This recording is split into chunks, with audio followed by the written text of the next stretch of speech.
I've actually realised about this independent criminal review, and that is that I actually did submit to this.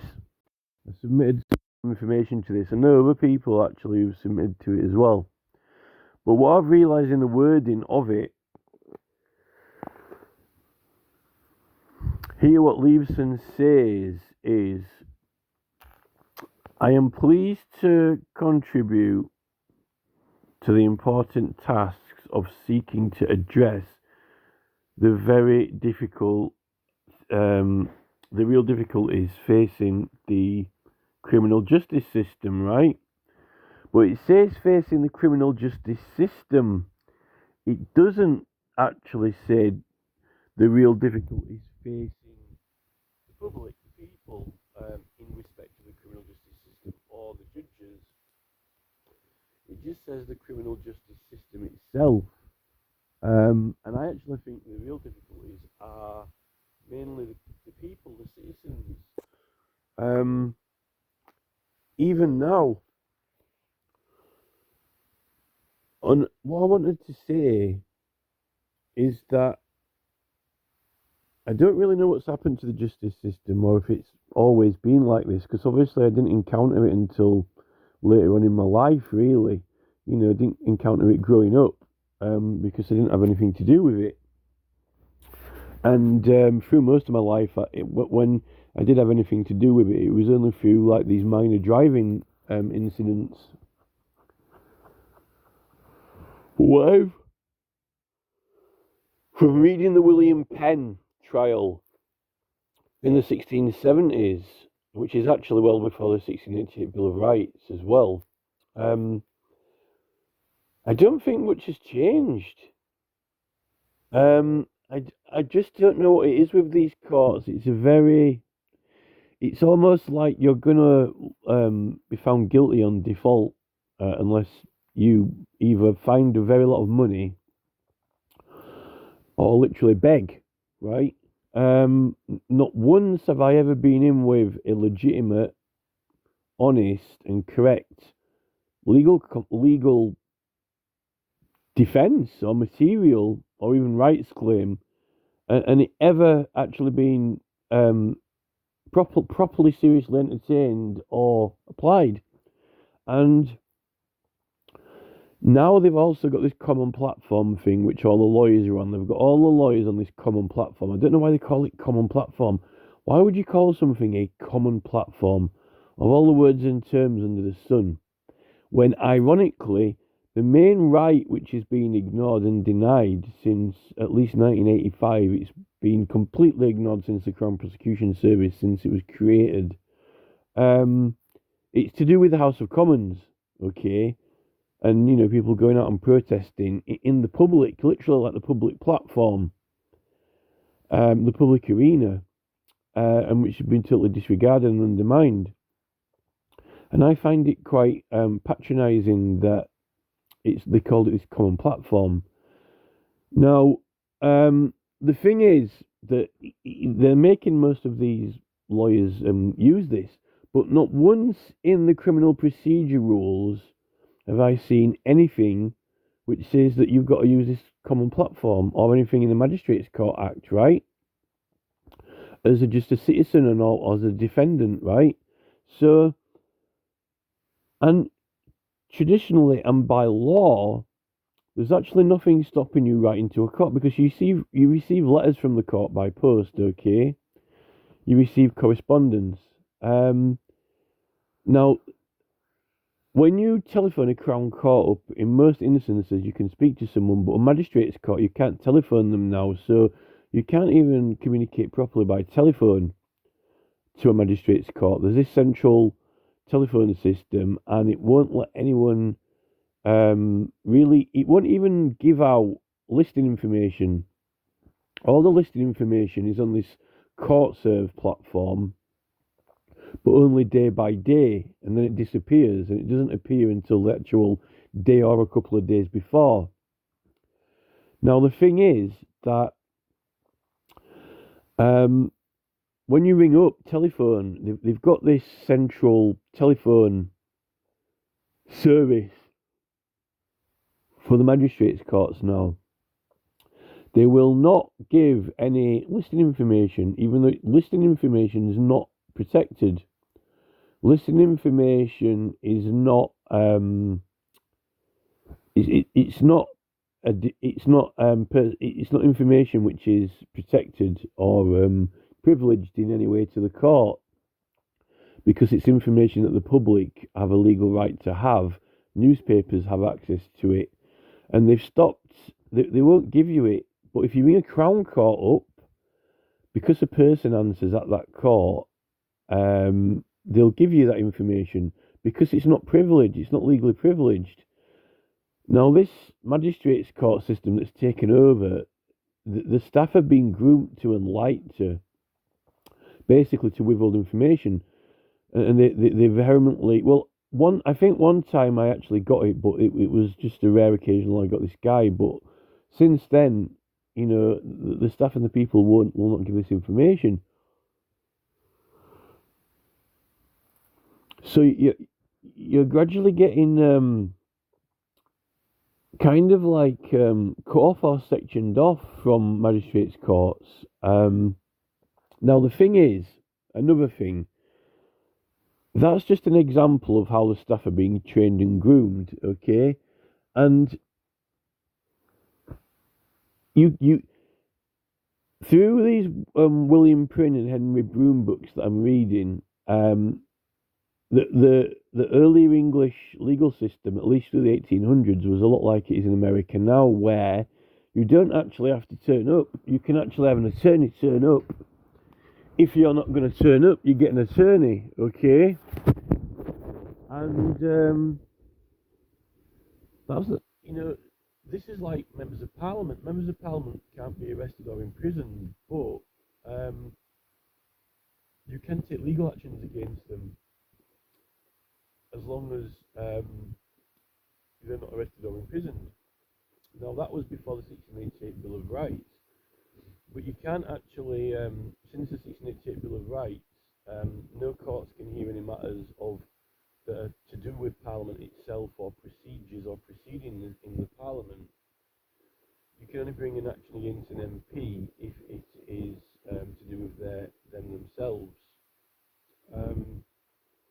Well, this is the thing. So, how do you get something dealt with by Parliament? Well, this is the thing, by petition, because only Parliament can hear matters to do with Parliament, but they're not even doing that now. When you submit a petition to the Petitions Committee, they're not accepting it. They just reject it. They don't want it on there. Or they say, no, give it to your MP. They don't want it published on there. But this is the thing, petitions aren't going to be published until they're after they've been debated, okay?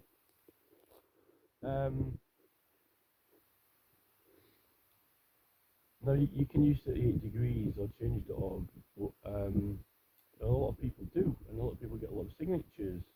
They won't let you put it on the Petitions Committee website when it's the same legal proceedings. So they're rejecting and obstructing a lot of cases which have got a legal redress with the Parliament, because they've got the Forfeiture Committee and the Privileges Committee as well. And this is the thing, yet they allowed courts to hear. This is one thing. That 1688 Bill of Rights, legal prosecutions by the King's Bench for matters recognisable, decidable, debatable by Parliament. They actually went against that in 1868 by allowing courts to hear election petitions. A little bit like the Tumultuous Petitioning Act fought for those tumultuous assemblies. Well, that's been repealed now. So any complaint, grievance or accusatory evidence to Parliament is done by petition, and it should be allowed on e-petitions, but they're refusing to publish it. But that e-petitions website is out of order, because the order of petitioning is to prepare the petition, write it, and then share it, collect signatures, and then submit it after. But what Parliament has done is they've done it out of order. You're actually preparing it on the Parliament website, and you're actually sharing it through the Parliament website and collecting signatures. when they're not supposed to receive it until it's finished. And what they're doing is they're using that, they've apprehended it really, the process is out of order. And what they're doing is, as soon as you prepare it and hit the button to finish preparing it, it kind of is published because it gets an actual Parliament web page, which is kind of official, even though it's not shared at that point, not up on their website. They don't regard it as going live, so to say, but in a way you are preparing it on their website, and it kind of is sort of published on their website because it's being made available to the public or a section of the public by any form or any means.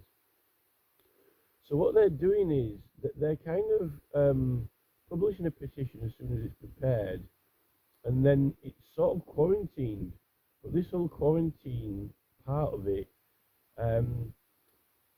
they're putting certain restrictions on there for sharing, and they also, if it gets rejected, it doesn't actually get shown on the list of rejected petitions.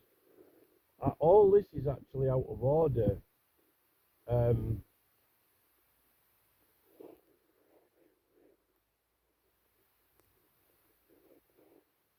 what they're doing is they will not,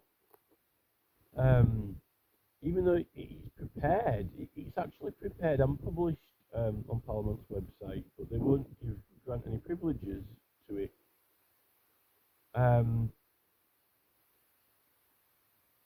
Which is just ridiculous. But it's not actually, none of that ordering is meant to be done by Parliament because there's a distinct privilege of the subjects, which is the right to petition, which is the right to prepare, share and submit petitions. So the type of restriction they've put on there is kind of very much like the type of restrictions they're doing in this magistrates court telephone service.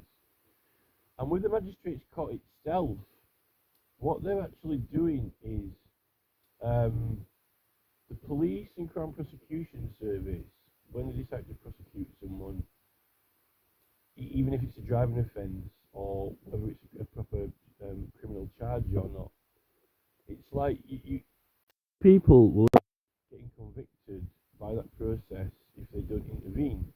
It's like, it's not like when they used to have sheriffs and constables and the public were engaged in petitioning and they had to get a prosecutor. You weren't guaranteed to get prosecuted, even regardless of the William Penn trial. But now it's almost kind of like, you're going to get convicted no matter what. It's like it automatically set. And the whole thing of removing the jury trial from the magistrates' courts is very, very problematic because the magistrates definitely aren't your equals, and they don't act and behave as your equals, and they don't want you to act and behave as you're their equals either. So we've been removed of justice and courts of conscience from our peers, which the courts of conscience flourished after 1688. And you're not even going to get a jury for speeding offence. They won't even let you actually have a jury solicitor for a speeding offence either. So they're taking away a lot of our rights and setting up a system against us. But what really annoys me and upsets me is this, right, that in America, if you're going to get a lawyer, you don't actually have to turn up in court because your lawyer's going there to represent you on your behalf. And it talks a lot about this with Westminster. When they had these, you could prosecute a process at Westminster for trespass against certain people, right? And because it was in Westminster, those people didn't actually have to attend. The attorneys could attend. This is a little bit like in the High Court. Solicitors can attend. But for criminal prosecutions, they kind of make people be there now or expect them to be there. I know there are some occasions I've seen some occasions in the Crown Court in the list when it says the person's not present. But at the Magistrates Court, you're always usually expected to appear. And it seems ridiculous, like in driving offences, when you know how you're going to get there and it's far away. When you'd want, if you're going to pay a lot of money for a solicitor, then you don't need to turn up. But they make people turn up on a lot of occasions. And another thing is, if you've got a certain particular right to claim,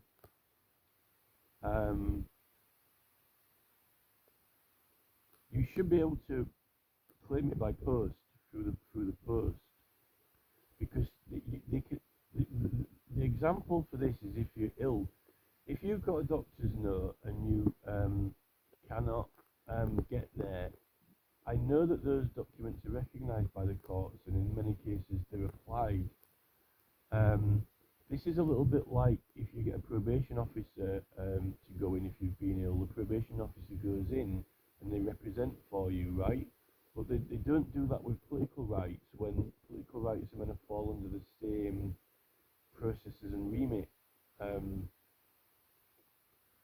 another thing is that on some occasions, if you've got a particular document or a particular certificate or a particular claim, it is true that there are certain things the court can action and recognise without having a mention hearing or without it being the trial date. And this is the main argument. This is one of the main disputes. And it is for these overriding objectives, but they've been groomed and trained and taught, all the clerks and the court staff and the court manager and the justices and through the magistrates court college, that they're very adamant and obsessive with the fact that they won't action anything unless you have a hearing or you're there, or unless it's a probation service going in. And even if you are there, you know, they're not recognising a lot of these documents. I read stories of people going in themselves, and sometimes they get found not guilty, but, you know, I think these people are few and far between. There definitely is the capacity to act on things by sending documents and having it recognised, and by post, if it's legitimate. But they just won't do it, and the area, the remit of them not doing it is around, I think an example for this is around the area and remit for them when, like, you ask the court to look again, like an appeal, because in the law, it definitely says, I think it's Magistrates Court Act 1980, but there are other acts as well. I've actually isolated the little bit of legislation there. It says that the court can look again at a matter. You don't actually have to appeal it to the Crown Court. The court can hear it. You can appeal to that court. It is possible, but they just won't do it. Now, why won't they do it? Now, this kind of like area around why they won't do it is, I mean, I've tried to get it looked at again, even when I've got legitimate documents or very new compelling evidence or rights claims and so forth.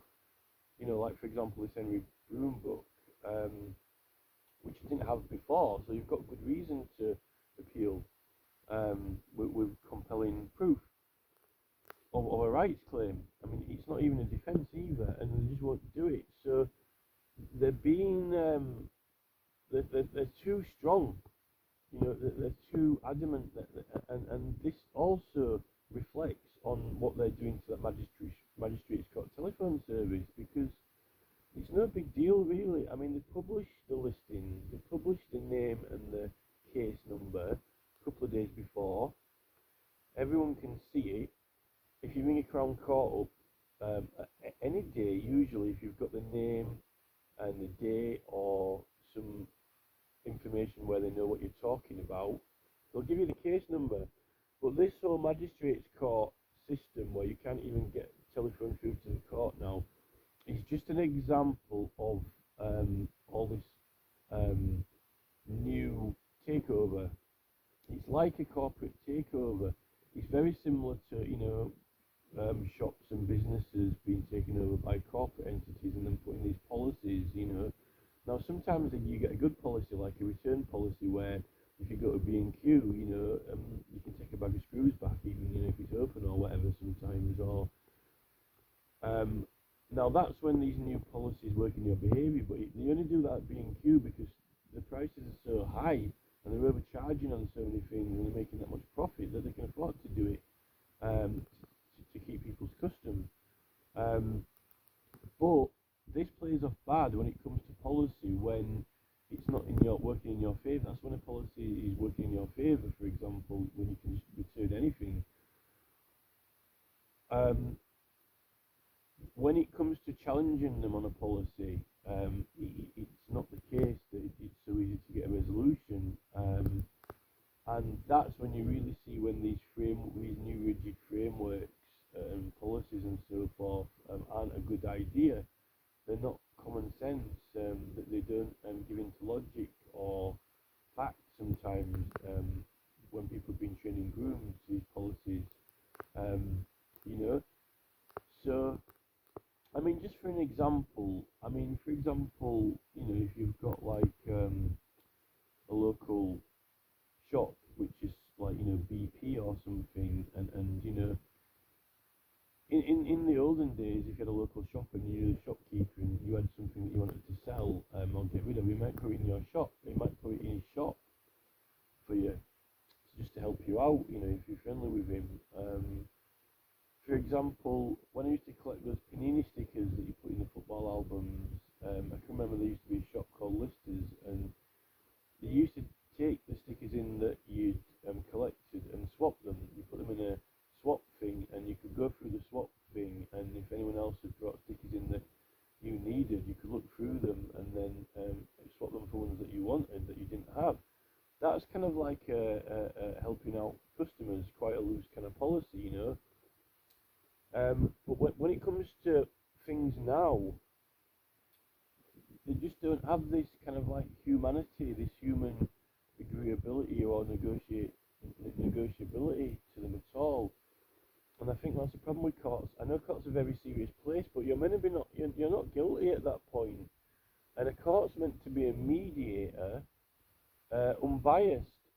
And I actually think that since the Crown Prosecution Service was formed in 1985 and they repealed the Tumultuous Petitioning Act, and the CPS has become this big organisation, no matter about its procedures and tests and so forth that it claims to purport to run to this integrity level it claims, the court and the Crown Prosecution Service have become almost the same entity.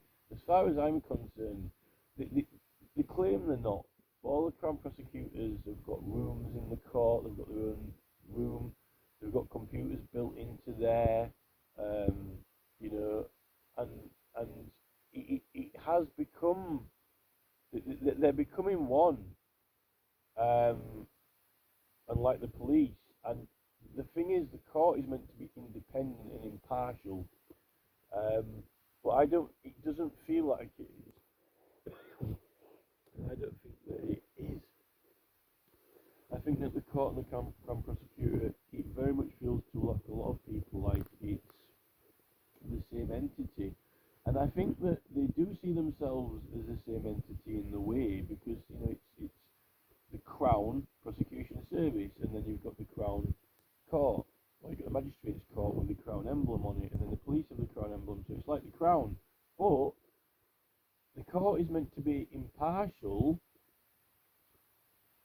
and I think once they've made this Crown Prosecution Service, for sure, all the Crown prosecutors believe that that they're a government department, they're part of the government.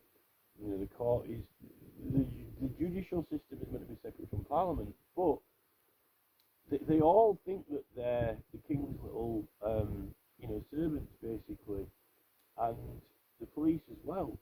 And that is literally one entity in one group, for sure. And now it's very rare that I try and contact or phone the police. It takes ages on the telephone to wait for them. I've actually quoted some very real legislation a few times, and I rang the police, and I've had the phone put down on me because they don't really know the law properly. poorly trained at the police college when it comes to law. Not every single police officer. I'm not saying there are definitely some good police officers out there who want to help the public, but when it comes to unless literally you're at the receiving end of quite blatant criminal behaviour, I don't think they're that interested. But yeah, sometimes you see the police who are bending over backwards for people who've just had say something on a website, like on Facebook, and I really don't know how they must be able to tell a tale or spin a yarn, or play the fiddle or something, or play the violin harps to get the police to act on it. Although they're going that way in Scotland to get intervention in people's houses. Um, it's a mystery, really. There doesn't really seem a lot of point in the police from my experience now. And all the things that they do act on, it seems like they'll never act on anything unless it's serious, but they seem to act on things which aren't serious when it's other people. And I don't really understand why that is. Maybe it's just certain people, elaborate, or whatever. I don't know why that is, but for sure, the police are still a relatively modern intervention, and the Crown Prosecution Service even more modern. And I definitely think they've become a body, an entity with its own political opinion, and because it's heavily policy based, it's quite a rigid organisation. And now these organisations literally merging together, and they're getting all these automated camera systems and things like that, which I did mention to Brian Leveson about this whole automation. Justice is meant to be there for the citizens, and to have other human beings listen to it, not for machines to automatically record something and send a letter and automatically find someone and prosecute them, because then it's a machine's serving justice for a machine, it's not serving justice on behalf of the public, really. And then when the government are knocking certain laws through that the government don't want you to do, but it's not necessarily they've been asked for by other members of the public.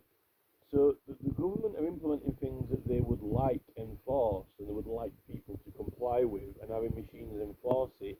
It's actually not really the voters who are really deciding what the laws are going to be, and not even deciding whether someone's guilty or not. Because remember, regardless of what the law is, if you had a jury and your peers, they could just not apply the law if they wanted to not apply it. But without the peers, then it's purely the legislation in effect, and you don't have someone who's your equal. And with machines and automation and these particular justices, how they're working at the moment, it's just like literally a stream of automatic convictions, just like what they've done with the speeding fines. And that's not really what justice is meant to be at all. And how they're now not, they haven't been accepting rights claims by post unless it's one of the rights that they, like, unless it's a medical or doctor's right, and then if you're looking to get a probation officer, that can be acted on without you having to go in. But that model should apply for political rights, and you shouldn't need a probation officer. You should be able to do it by post if it's a document which needs recognition. And they just won't do it. But the basis around them not doing it is a little bit around this basis of, if you ring up the new magistrates court telephone system, and they've been told that they will not give any listing information to anyone, even though it's not privileged information. It's not privileged, right? It is not privileged information. So they've been told not to do a certain thing. And that's a little bit like magistrates' courts who blatantly damn well will not hear an appeal in the magistrates' court. They'll make you do it to the Crown Court. So they're just refusing and blocking. But that is also what's happened to the Petitions Committee, right? Because the Petitions Committee are doing the same thing. Oh, you can't petition about this or that, or you can't include Keir Starmer's name in the petition. Yet his name is the act of law, right? And you can ask for any act of law to be repealed or changed. So they're just coming up with excuses, and they're wrong a lot of the time. But what I find is the whole concept and idea of the e-petitions committee is illegal and wrong anyway, because if you read the actual proper books, like the Erskine May Usage of Parliament book and the other books, the petition is meant to be written by hand, handwritten. Only subsequent sheets can be printed, like if you put it in the newspaper to get more people to sign, as long as it's got the title at the top of it, you can do that. But the original petition that you're going to be sending in, which accompanies that, has got to be written by hand, right? And that's actually a proper law that they had, and just notice miraculously they just flaunted that and said, oh, for e-petitions, we don't have to do that anymore. But, you're meant to be able to petition about a grievance or a complaint. They've got Standing Order 155, and they've got departments they can refer it to, because petitions are meant to can be referred to different departments of government, okay? And they have got forfeiture committee, and they have got privileges committee if you've got a complaint against an MP. So they're just doing what they want to do, and actually making policies around it, when the things that they're basing the policies around, some of the things that they're not really meant to be allowed to do. So they're just doing it to win, basically. And I think it's these political parties. That's what they've been doing with the court system as well, They've been telling staff not to accept certain things and not to do certain things, like, also the clerk of the journal office at Parliament, as much as these people on the telephone systems in the magistrates court, when, they're just wrong.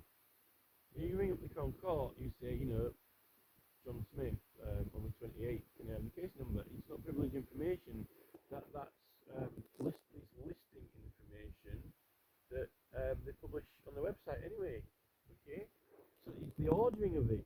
If you think about it also, right, the magistrate, they're putting this information on the magistrates court website, not on the court serve. They've got a special website. They send the information to court serve, right? It couldn't possibly go a day or 2 days before. Rarely 3 days before, but mostly 1, 2, or 3 days before. And then the day after, it's gone the next day, right? And if you ring up the magistrate's got telephone line, they say, we can't tell you that information. Well, it was on the website, right?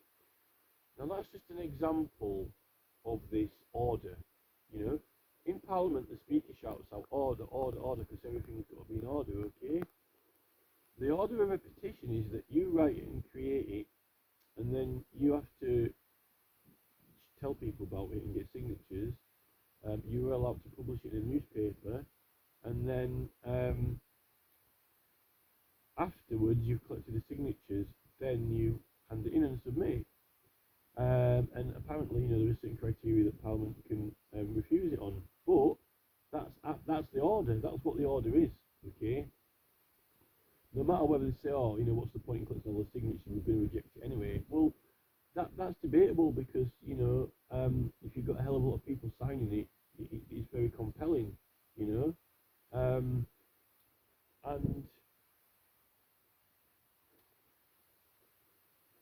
that's what the order is, that is what the order is meant to be.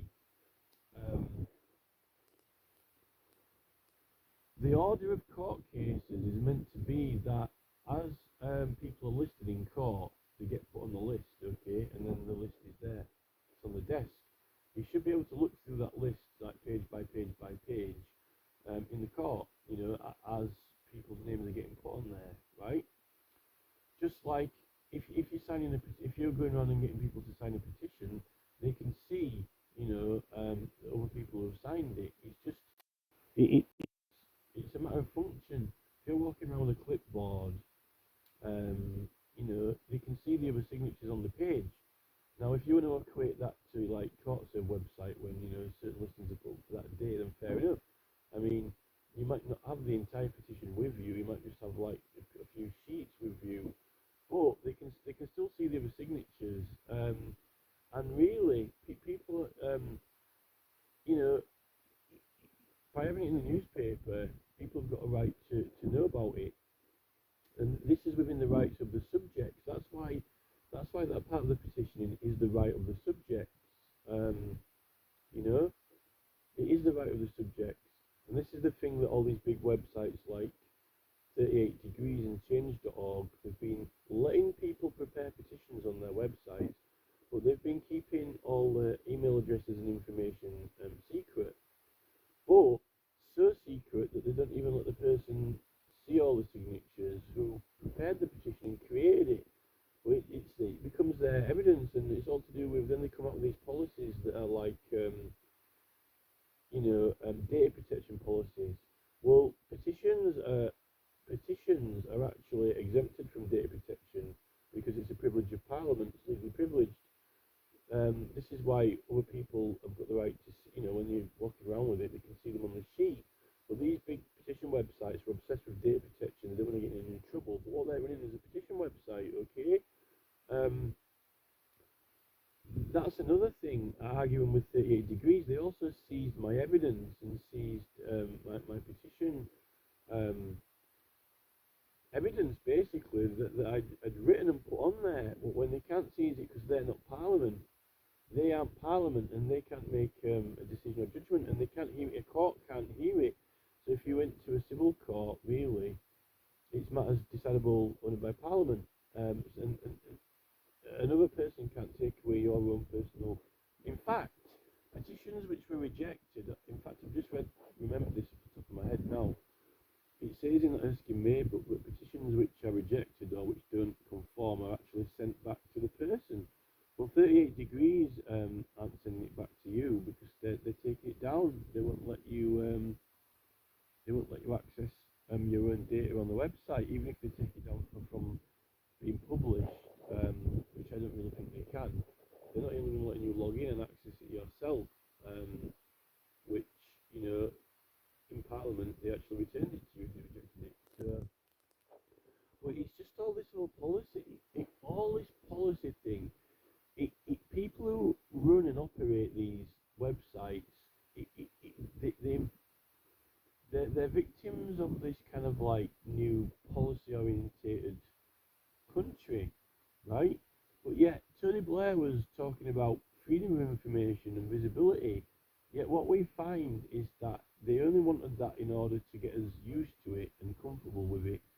You can ask the government for certain information, but they got us used to this idea of freedom of information. But then, literally, as soon as they got hold of our information through the companies and businesses that we were supposedly supposed to trust, because they're run by these policies, then we're not allowed to know anything about these companies or policies or their staff or anything. So all these people are there, they become strangers.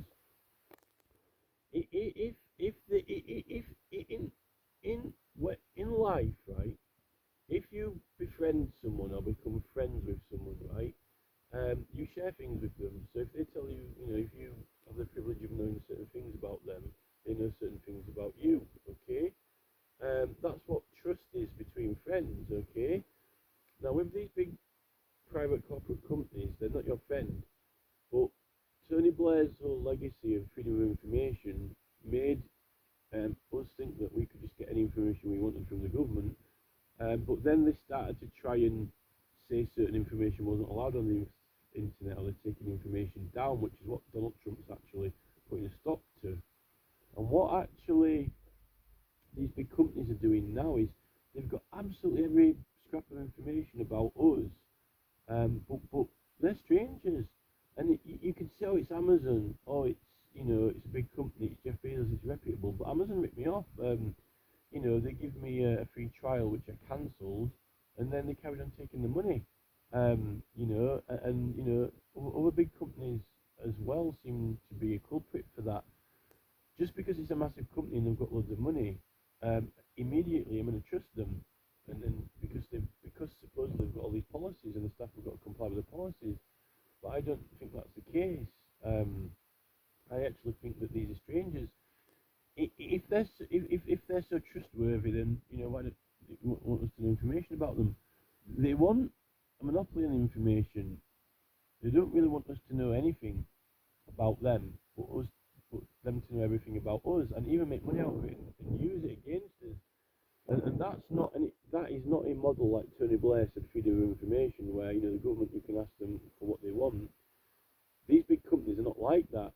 But these big companies are the big companies that are taking over and pushing all these policies. Okay, so it's very it is like some kind of takeover, and definitely not freedom of information. The only bit of freedom of information is these companies' freedom to have our information. Um, so this whole policy driven thing, and these big companies, they, certain things which are usually not that important. Like being accused, return policy. For example, that's just an example, right? It works okay for customers. But when it comes to anything else, like these courts, they just won't move. They won't shift an inch. They won't move. And it is ruling by, it's dominating. And you can see how it creeps and spreads into just things like, that listing information for the courts, for example. How can it, when you ring the Crown Court, right, there's no problem. So, what's the problem with the Magistrates Court? Why are they being told that, you can't know this stuff? It's just an example. They're wanting to just do it. They're wanting to dictate, what information you can and can't have, just depending on whether they want you to have it or not on what the law is, and not on what category the information is. But as that expands, you can just see how total and absolute control is spreading. And how do you change these laws and rules? How do you stop this from happening? Well, the way to do it, the proper way to do it is meant to be by petitioning the government, right? That's actually meant to be the way to solve these problems. Even the Ministry of Justice, they say, no, you can't, petition about law and order and justice. Well, you definitely need an act of law to come in that, magistrates' courts can't withhold information, In fact, there is the Freedom of Information Act, because that information is not legally privileged to the trial. It's just listing information. It's information that is not protected because it gets published. It does get published, and once it's published, it has become information that the people are entitled to. And I really think that we're hot on the subject, we're hot on the topic when we find these informations and these things which they don't really want you to have or want other people to know, but they're kind of supposed to. People are supposed to know them, and when they're trying to lie about it or cover it up, the procedures, like with the petitions committee, they don't really want people to see these petitions, these other petitions, and they definitely don't want them to see them on Parliament website. If it's not to the liking of Parliament, and that's just whimsical to Parliament, right? Oh no, this is going to make us look bad, But this is the thing. You've got a right to share the petition because that's how it gets signatures, but they're not letting you share it. And it's not meant to be within their grasp, within their power to stop you sharing it at any point, because the order of procedure is preparation, sharing, and then handing it in. And what they've done is, by coming up with this, we'll have it on our website for you, right? What they've done is they've switched up the order of things. They've messed up the order of things. They've put it out of order. And what you're doing is now you're preparing it on their website. You're not preparing it yourself, and you're kind of sharing it on their website, and then they're dictating how far it can be shared. In a similar way to the information for the court listings, right? Because they're letting it only be shared on the day or the day before, right? The day before or on the day when, once it's published, it's the public can know it. They've got a right to know it, okay? And it's that attitude around this magistrates court, this court serve website, and the telephone system, and the petitions committee, petitions website, is how they're wanting absolute and total control to an extent where they're actually stopping the function of things, because it you know we're being taken over by corporate entities. These people are elected to serve us. They're going to be our attorneys, right? Can you imagine if you got a lawyer, but whilst he was your lawyer, he wasn't really your lawyer representing you. He was kind of almost like Boris Johnson's lawyer, or Ed Davies' lawyer, political party. You don't. Would you want, if you went to court? Would you actually want, what firm would you ring up? Johnson and Smith, or Peter and Wood, or whatever the company is. Would you actually ring? This is an interesting question for Labour voters, right? Would you ring up the Labour Party headquarters and say, can you send me a solicitor into court, right? Whether you paid for them or not. Would you pick up the phone and ring a company up called the Labour Party with Keir Starmer as your lawyer, and would you want him representing you in court? And with certain things that he won't want to do, taking into account that, this guy didn't properly represent people's rights his entire career. This is what the petitions committee are doing. And, when we elect these persons, and when we've got these petitions, that they're all independently represented, but yet they're saying, oh no, we don't do this, we can't do that. But you've got no redress, because if the Parliament have done something wrong, the government, right, for procedure of government, you've got a right to redress of that issue. Now, it can't be redressed through the courts, because it can't be in the courts, because it's matters that are decided only by Parliament. But what they're deciding is that they're not going to publish any petitions or let people petition about all these things. Or you've got to do it on paper to your MP. But why is that? Well, because they don't want it on the website, and if they redress, because and I know that sometimes MPs stand down, but it also rubs off on these big parties, and these big parties need to hold a reputation to stay in government. And that's a little bit like the Privy Council oath. The Privy Council oath is that the Privy Councillors shall not, be able to comprehend anything said done against the King's honour, right? But yet, I mean, the whole government is His Majesty's government, so that would just, mean that how can you get a redress from anything from the government if any police officer acting bad makes the King look bad, or any Crown Prosecutor acting bad makes the King look bad, or whatever? Obviously it would be impossible to get anything done. But the bigger and more serious the problem, the more bad they look, right? So it's like, but yet there's meant to be this right to redress, and you cannot be punished for critiquing the King anymore. Since 1688, we're not allowed to be punished, or not officially punished.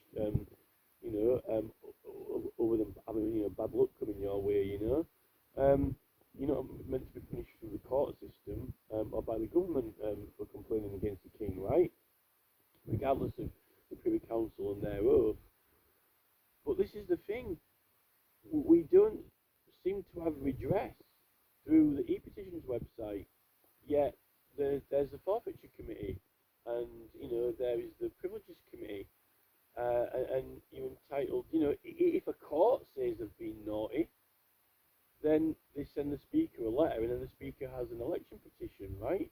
And people can sign that recall petition, okay? But it's got to have 10 10% of the public have got to sign it.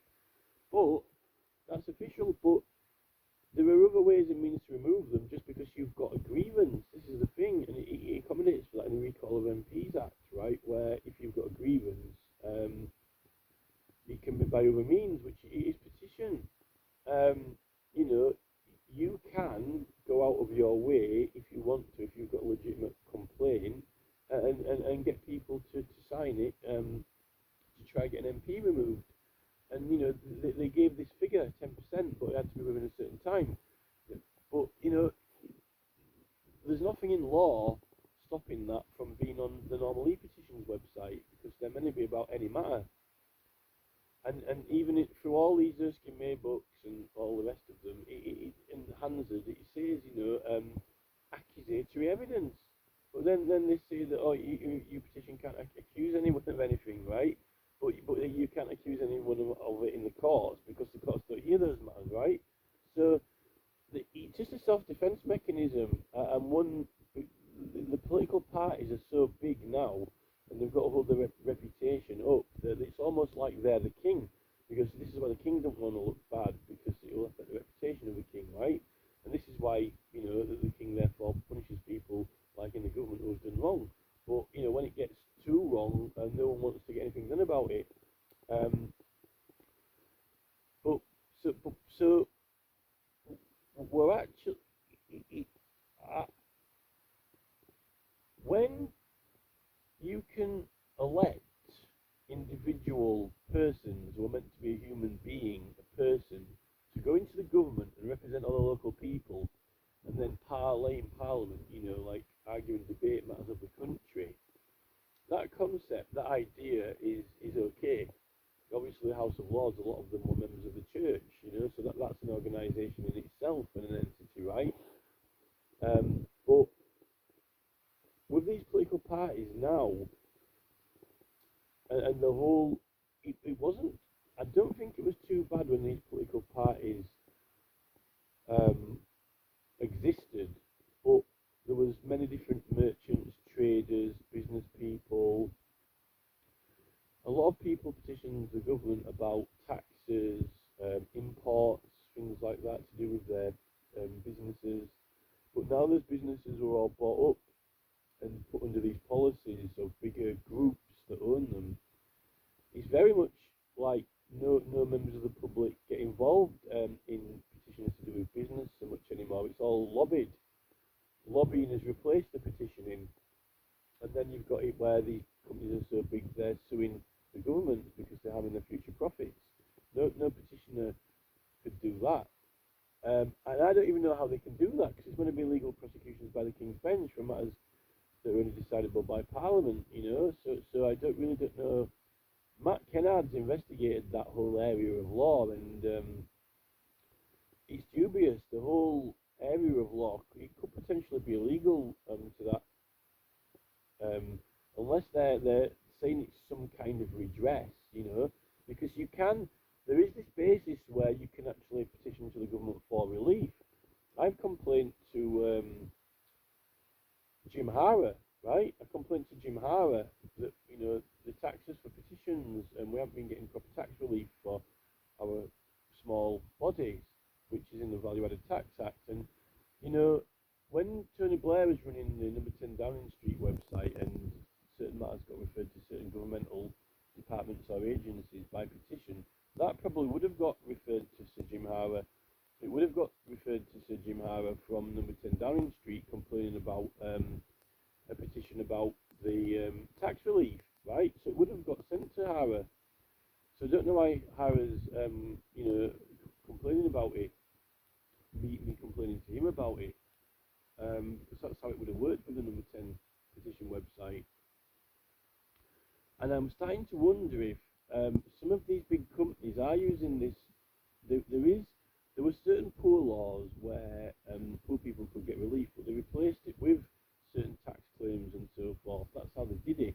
They created and made all these particular tax procedures and processes, so it is kind of dealt with now by Revenue and Customs, HM Revenue and Customs.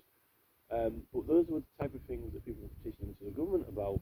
It's something that you can do it, even though they made up new acts and laws, you don't have to use those acts and laws because petitioning is like it's the original method, it's the original way to do it. So it really, I mean, really, that petition that Laura Corrigan did for tampon tax, that was a general tax relief for everyone put through by the government, right? It was still a relief. It doesn't have to be on tampons. It doesn't have to be on the purchase of products. It just can be for you personally. If you want a tax relief for something, right? You can ask for that. And I'm starting to wonder if, really secretly, that's the stripped down underlying raw basis that maybe these big lobbying groups and companies have been using with the government, taking the government to court, because otherwise, look at Lord Hanningfield with his tax expenses. He wasn't allowed to be prosecuted at Southwark Crown Court because of illegal prosecutions by the King's Bench, right? Now it says illegal prosecutions, but what about civil cases against the government, right? But usually they used to use the words prosecute a civil claim, prosecute a civil claim. And there was, I think that, I'm pretty sure that justices cannot hear matters to do with government employees or the government, because I was looking at this is some of the acts that I've sent in to do with these recent cases. With Sadiq Khan, the Mayor of London, complained about harassment to people who were petitioning against his ULEZ zones. And it actually, that's a criminal case, but it says that the justices aren't meant to hear matters to do with members of the government. And I think that those courts, some of those courts, when it was quarter sessions, heard civil and criminal cases, right? So the quarter sessions would hear a criminal and a civil case, like the assizes would hear criminal and civil cases. So if it says the justices, right, cannot hear matters to do with government employees, right, that would be the case with Sadiq Khan, which would prove that why, you're petitioning the government in the first place, If you're petitioning the government and that's privileged anyway under the right to petition, because Sadiq Khan's, what he's done has caused distress to everybody, so they're grumbling against him. He can't prosecute them. It shouldn't be in these magistrates' courts and crown courts and so forth anyway. And I know that they took, I think they went to the High Court and they challenged that ULEZ zone. That's a civil case. That's a civil case against the government, against the Mayor of London, right? But that's at the High Court. It wasn't a criminal prosecution, but for sure, there's something in the Act of Law to do with it's the Act of Law that came through in the 1640s to do with this abolition of the mesne process arrests and things. But also there was an act saying that the justices couldn't hear matters, certain things that were to do with the government, right? Employees. So that could be something to show Matt Kennard actually with his investigation. Are those special courts that they're using lawful or not? But when it's personal to them, I think it was those councils who took Sadiq Khan to court. I'm not even really sure whether they're meant to be hearing those cases, whether they're meant to be heard by the House of Lords or not, or now the Supreme Court. But there's another thing that Gordon Brown did, messing up with this Constitutional Reform Act 2005. So, I mean, that act of law that I've got, which I've actually used that recently, I sent it into the court in respect to this Sadiq Khan thing. So look, it says that these justices at this level cannot hear things that to do with the government, right? Now I think the High Court is the next level higher than that, but I think it's meant to be for the circuit judges, but that there is, I don't know whether or not they can hear those cases. They do have a lot of cases against the government in the High Court, but I don't know whether they're meant to have them in there or not. This used to have some in Westminster. They used to have some in Westminster Hall, but I don't know whether the High Court, the Royal Courts of Justice, is meant to be equivalent to having it in Westminster Hall anymore, the King's Bench. Well, that's what it was, the King's Bench, okay? Um, but when this illegal prosecution is by the King's Bench for matters decided alone by Parliament, that's where you're on the topic then, because because it's matters of the King and his government. That's where you would have had to hear those matters to do with, like, the mayor or certain government departments, not by the assizes and quarter sessions judges. It had to be by the King's Bench, it had to be at Westminster, but Westminster couldn't prosecute members of Parliament. That's why it is illegal prosecution by the King's Bench. But I don't know about claims for money in civil claims. That's the thing, which is a good question. So these really, really high up courts where these massive entities are suing the government for making or changing law, that's meant to be like the House of Lords, isn't it? And I don't even know if you could, it could be a petition, because are they really petitioning for relief? Because if you look at it from that point of view, well, it's not. It's a civil claim, right? In a way, it's a civil claim, and a civil claim is like, John Smith owes me £5, right? So is it really more like a petition to say that, oh, you made and changed this law, we're at a loss, and we want some money for it, we want some relief? Is that really what they're kind of doing? And if so, if that's really, no matter what court they're holding it in, if that's sort of like the underlying basis of it, I mean, you're not too far away from those cases that Keir Starmer were doing for the Privy Council with this, those Commonwealth countries, having a right to petition the King and Council for redress. In a way, that's getting close to that sort of subject. But what I think is that they're denying us, the members of the public, redress because we're just insignificant citizens. And this is why the Petitions Committee are committing a heinous injustice to people, because they're rejecting all these petitions like, oh no, we're not going to have that Keir Starmer pension petition on here because it's got his name in it. Yeah, but it's an act of law and I want it repealed, right? Well, we don't want you to have it on there because it'll make him look bad. Well, tough. He shouldn't have had an act of law in his name, right? Or, we're not going to, we won't have a petition about, Max Hill's knighthood or something like that, because, you can't do petitions about honours. Well, that's funny. Why have we got a forfeiture committee? We can petition for something for that committee to do, because it's the cabinet of the government who make those decisions. So we're just being treated like insignificant citizens, and even they're trying to stop us from being able to utilise that website, which they voluntarily put there. We've got the right to put those petitions in the newspapers and get signatures, but this is why they're out of order. They're actually telling you what you can and can't ask for when you actually can ask for it, and effectively that's what the Magistrates Court telephone system is doing.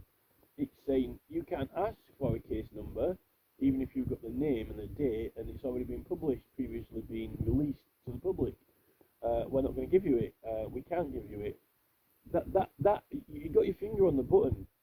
You've got your finger on the button there, right? They're refusing to give you an information or do something which you're legally entitled to, and that's the thing with the Petitions Committee.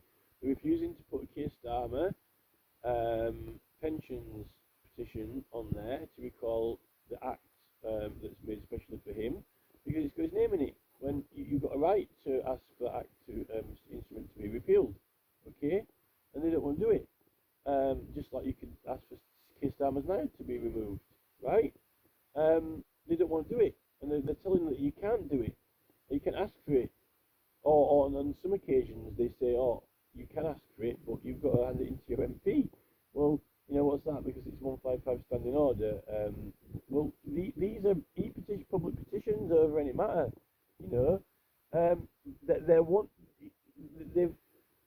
What it is it's a process. It's a government facility which we're entitled to make use of to whatever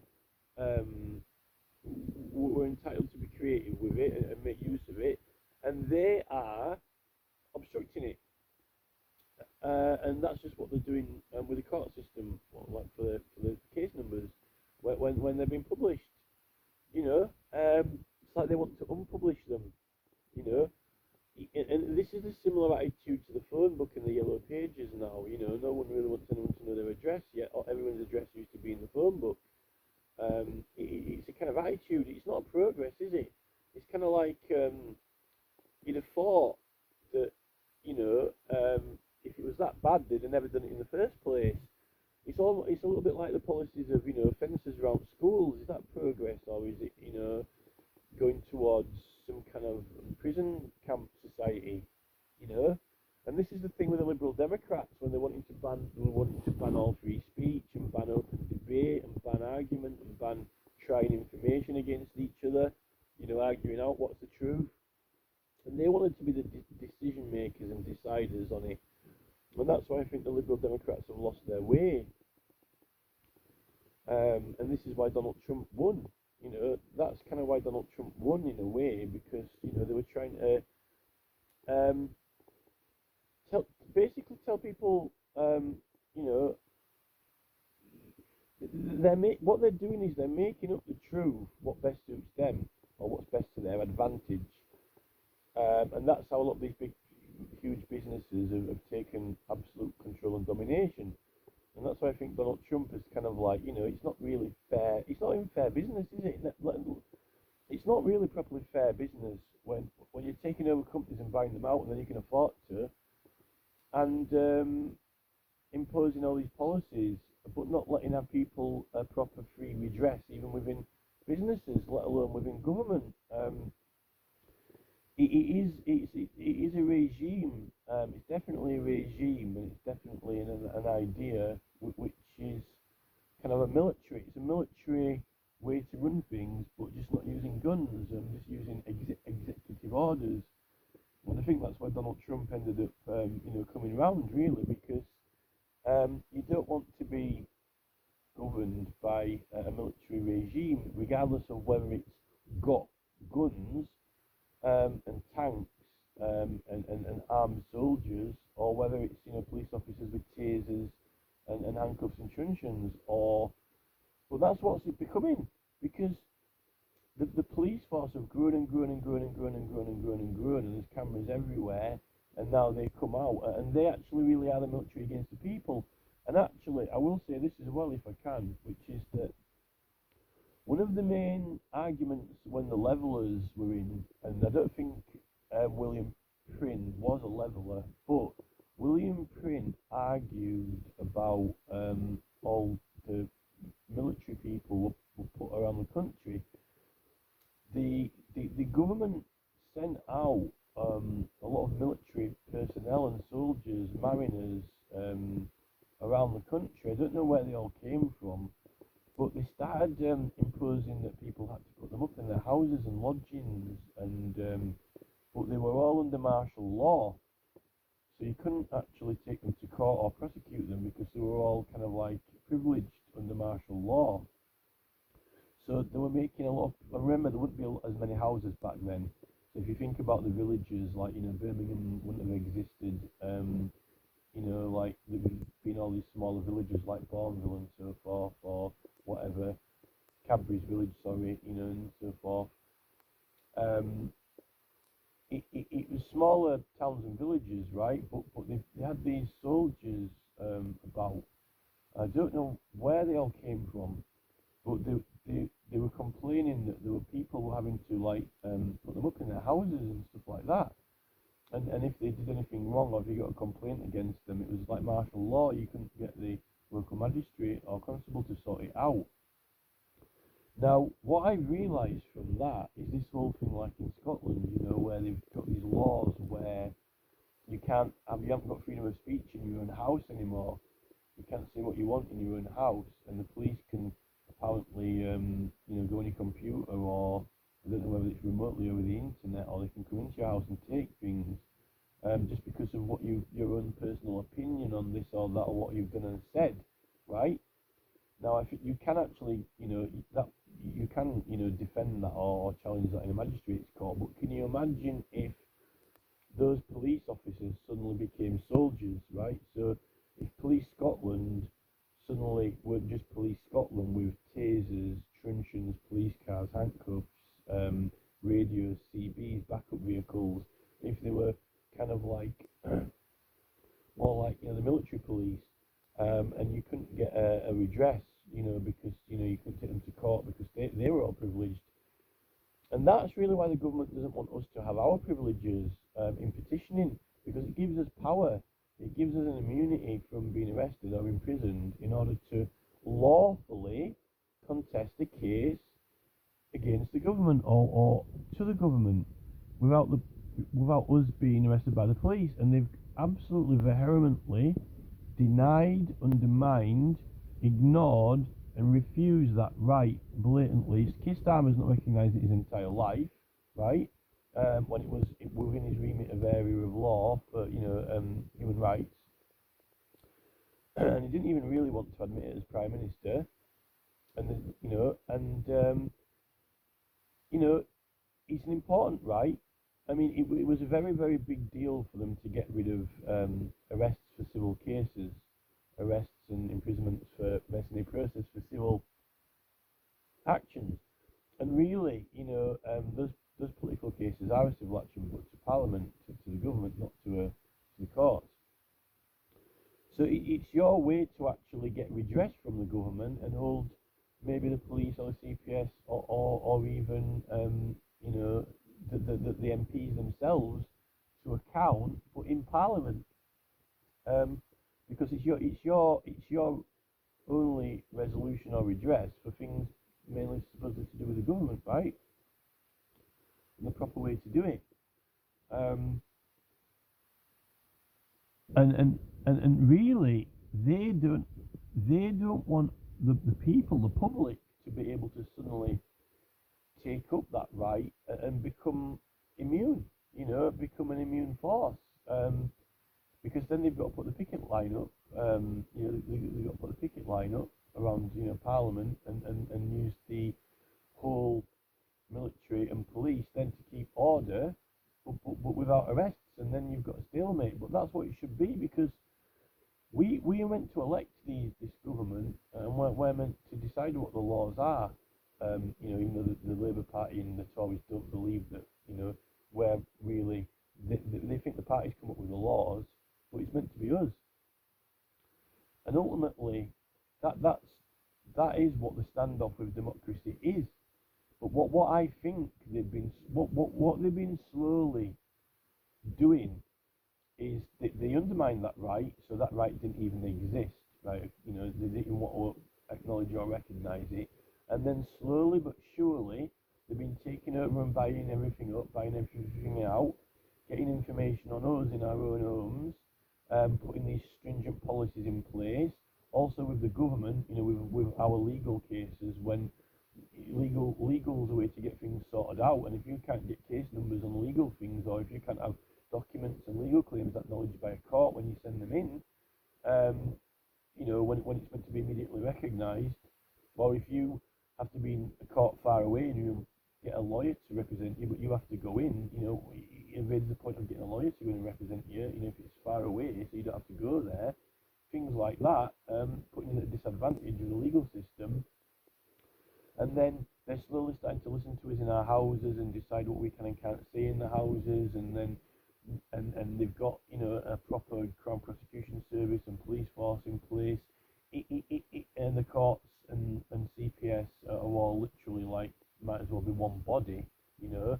It's this the rise of a regime for sure, and I don't think that they used to be afraid of us, the citizens, but now, even if everyone did take up the right to petition, and even if everyone was immune from arrest and imprisonment, we don't have any organised equipment, or organised anything, so, and even if we found out the government was acting severely unlawfully, and therefore you've got the right to bear arms for defence against a force that is acting an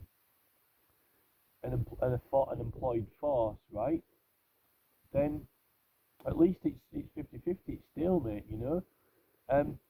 You should never be at a disadvantage to your government taking over. You know, the people are really the people. As long as the people have the right to put ministers into government and take ministers out of government, as long as they can elect councillors and remove councillors, which they're trying to stop us from doing that, they're happy when we have an election, but they don't really like it when we remove them, when a lot of people get annoyed. And then the people who get annoyed who didn't vote at all, but suddenly they've got an opinion, right? You should be able to petition the forfeiture committee and the privileges committee through that website and remove these people if you can get the signatures. And that would also have an incentive of them to perform and to not come up with these ridiculous, excuses, or refusing to debate certain things, or putting very flimsy arguments on our behalf. Can you imagine if you go into a courtroom and you get a lawyer and he just does a really rubbish representation? That's effectively what they're doing when they debate these petitions now.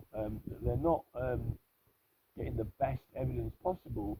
They're not doing the best research possible, and they're not arguing the best case possible. It's really like very terrible representation. And then you got Matt Hancock going off into the jungle when he's meant to be, he's been elected to be there, right? Stuff like that was happening. I don't think that they regard the public at all. It's pure corporate, and I think that it's a very tough job to cater for the whole electorate. It's very difficult for having one person in Parliament to go in and represent all the people. But he's meant to represent the majority on any given thing, and not automatically the party that he stands for, and not automatically that party's manifesto, without having particular evidence given or heard. Parliament, the House of Commons should be operating more like a court on a case-to-case basis, with unbiased attorneys, unbiased MPs, and an MP has been described as an attorney by William Prynne. He described an MP as our attorney in Parliament, which is what I've always said about it. You're meant to take control of the attorney when you bother to get the signatures, or when you bother to get the evidence. And MPs, political parties really hate this, because they just want us to elect them and then let them get on with it. But now we've come to the point where, because of the technology, if they hadn't have had Facebook and YouTube and all these things, it was just people getting on with their lives, and it used to be more local working men's clubs, groups, committees who made decisions and passed them on, to people like MPs and things like that. People would meet in local groups, but now on the internet, I really think that it's almost like the dark web. The dark web, Google don't search everything that's possibly potentially online, only certain things that they want to. There's a lot of things out there that they don't want to list, like on this dark web thing, right? And that's like your non-voters, because your non-voters, the reasons why they didn't vote is not just because they don't care or they're not bothered, but because they don't like or support these parties or MPs, right? And that's what these main political parties don't like, these persons who didn't vote for them, but they'll sign things and do things when they oppose the government, or they want a certain thing done, which is not in line with these political parties. So, and that is what effectively the Liberal Democrats wanted to get rid of on the internet. All the words and discussion and things which weren't savoury, or which they didn't want people to talk about. They wanted to ban it all, or people just telling lies, to make it go away or not exist, or even debating or arguing against them, which is basically just to censor a whole area. And in a way, the television has been censoring and ignoring this whole area, like the whole area, an example, which, for example, doesn't like game shows or doesn't like celebrity TV or doesn't even like mainstream TV, thinks it's bad for people, thinks it's, chasing after money on game shows and all that thing. There's loads of people in society who don't have anything to do with that and who don't agree with it, right? But it's not, the views aren't played on the show, or else then they'd have a lot of opposition who's up against them, right? I mean, it's not like, points of view on the BBC, when people used to write in on points of view, and even on points of view, they only used to select certain letters. And I think that's the thing now. The Liberal Democrats really don't like this new points of view, because Facebook, YouTube, and the internet has opened up this massive whole points of view, which they don't really want people to view. They want points of view that they don't want people to view, and they even want to make them illegal, which is what the Petitioners Committee is trying to block out a lot of these opinions and points of view, just because they don't want people to have them. Like, if they want certain persons to be removed, knighthoods, Tony Blair's knighthood and stuff like that. And the thing is that, this is what makes horror films the enigma, these Stephen King books and all these horror books and things like that, because if you think about it, they're the whole ideas and discussion around things that really the government is claiming they don't want to happen. They don't want murders to happen. They don't want, kids to go shooting up in schools. They don't want, all these violent things. They don't have it on television. They don't have people, except for boxing, they don't have, they don't have murderers. They don't have all these things on mainstream TV. They don't have people killing each other on a game show, although they have gladiators, but it's not, it's, but this whole Stephen King thing, because it's pretend, but this is the thing, if you tell a lie, you could say a lie's pretend. What I'd say to Ed Davies, I'd say, look, right, you've been trying to ban people from lying, okay? Make it so that you can't say it on a platform, so it's just totally censored, or even possibly illegal, or, by the time they're finished in Scotland, having the police come round to arrest you because you lied in your own house, in private, right? But this is the thing, fiction is a lie. So to have a horror film, if it wasn't a lie, if it was real, then it would be a crime, right? But they don't want, and they don't want all these horrible, nasty things to really happen, so they have to only allow them fictionally. Well, fiction is a lie because it's not true. So that what they're doing is they're saying it's okay to lie about horror and murders and crime, because if you weren't lying, then it would be real, So it's fake, fictional, but they don't want people to have fake, fictional things about the truth, So how can you have a novel or book, And this is the dilemma that the Senate had. The Senate was saying, how can we stop MPs from lying, when they're meant to have privileges, can we have them prosecuted by the police? Well, this is the thing. When they don't tell the truth, they're meant to be held to account, but government's not held to account by the police because of the 1688 Bill of Rights, but it is held to account by the people, right? So if an MP lies or doesn't tell the truth, we hold them to account, okay, through petition. But they're blocking those petitions. The Senate won't have them. The Senate is saying, you can't ask for this, you can't do that. And this is, ultimately, I think this is Jamie Stone's dilemma. And this is the thing.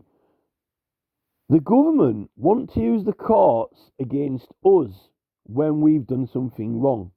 They want to send the police and the CPS and they want to prosecute us, and it's inevitable that you're going to get prosecuted unless you get a lawyer or turn up, because it'll just run its course, and you're not innocent until you prove guilty hardly anymore. If you have a charge against you by the CPS, it's likely that if you don't turn up, you're going to get convicted, right? Because you're a naughty boy and you've done something wrong, okay? And these these things are set like in motion all around us that we cannot stop, unless obviously you get a lawyer or you defend yourself. But what I mean to say is the whole system, is in effect, right? But the place to redress against MPs and the government is by petition. But they don't want that, they're blocking them. Can you imagine what the Petitions Committee are actually effectively doing at the moment, and the Senate as well, is saying, like, can you imagine if, you went to the police and someone had headbutted your friend, and then the police said, oh, no, you can't have that, you can't have that. That's what they're doing. That's what the Petitions Committee are doing. So, like Tony Blair has been a bad man, he's naughty, we want his knighthood removed, right? Oh, no, you can't petition about that. We're not having that on here.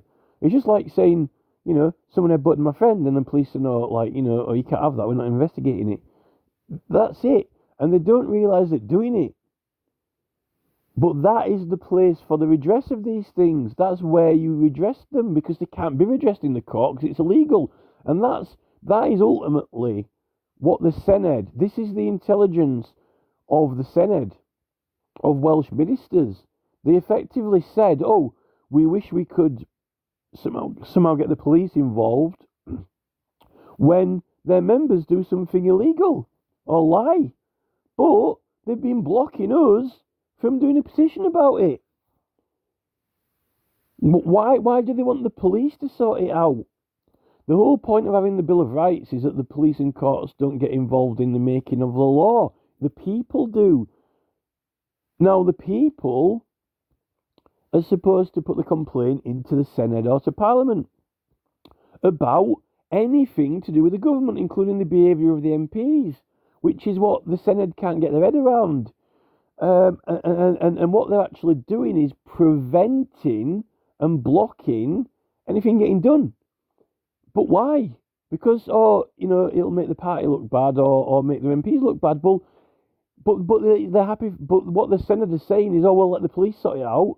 But if the police sort it out, then if they've actually lied and done something wrong, then the police are going to prosecute them, and they're going to look bad anyway.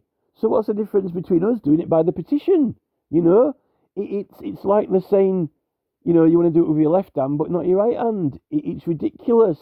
The whole point of those petitions is to hold the government to account and to get things done, because it can't be done through the courts, because it's a different jurisdiction, and it's done by petition, which is the same as getting the police to do it. But your MPs are the police, but the MPs aren't seemingly wanting to police each other. It's almost kind of like the police not wanting to prosecute other officers, really. That's a little bit like what it is, But what Parliament do is they reckon we've got the Ombudsman, we've got the Independent Complaints Commission and all this, but even those companies don't really sort them out properly, and those companies are even worse because they're designed and sorted out so they filter the remit so that it doesn't fit into any remit, and that's what the Petitions Committee are doing.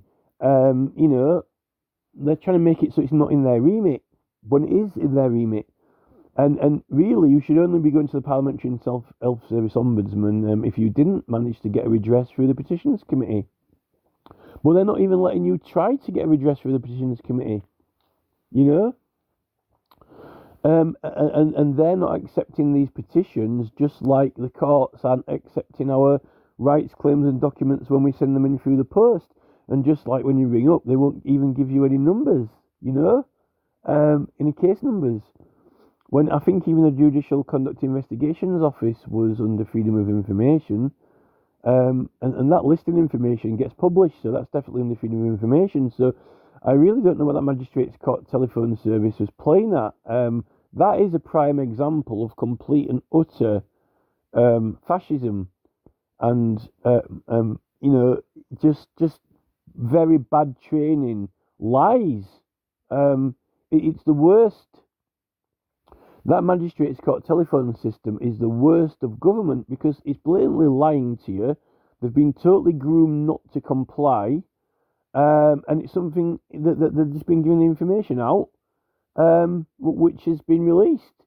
And like you said, you really got your finger on your button with that. I mean, I wish I could have made a lot more videos to submit to this Brian Leveson guy, who's done this independent review. But it says the court system faces many problems, but is it the court system who are facing problems, or is it the public who are facing the problems? As far as I can see, it's the public who are facing the problems, because they've got all this immigration, crime level, and so forth. That's our public. That's a public's issue and problem. It's the public's problem. So, and then they were saying that they didn't have any money, and there was no money, basically because they've been letting all these big companies go sue them and steal all the money from the government. So,